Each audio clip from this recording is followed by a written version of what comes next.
So here we have the Hyundai IX20 automatic on a 67 plate. I'm going to start off by showing you around the outside of the car, and then we'll hop in and run through some controls on the inside. But from the outside, you can see it's a 5-door car with alloy wheels. Let's start off inside the boot and then work our way around the rest of the car from there. As you approach the boot, you can see that we have reversing sensors, plenty of boot space as well, along with the 60/40 split folding rear seat. And if you lift this tray section, even more space should you need it. Okay, so we're just going to work our way back round to the front of the car, and then we'll hop in and run through some controls on the inside. But now that we've done a full circle of it, you can see it's in excellent condition the whole way round. Just briefly before we climb in, I think it's well worth seeing the interior from this exterior point of view. There's plenty to run through on the dashboard, so let's hop in and we'll do that now. Okay, now that we're inside the car, we're going to start with the dials. On the left-hand side, we have the rev counter, and on the right-hand side, the speedometer.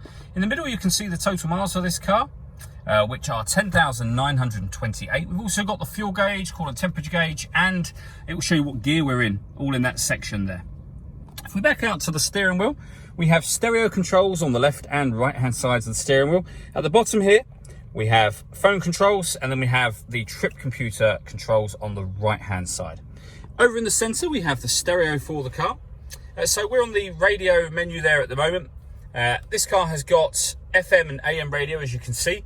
If you want to listen to your own music, you can do. You do that under the media heading just there. Nothing is connected or inserted at the moment, which is why it shows as no media. But you can connect up an auxiliary device, a USB device as well. So plenty of ways to listen to music overall, including, of course, the CD player, which you can see just there.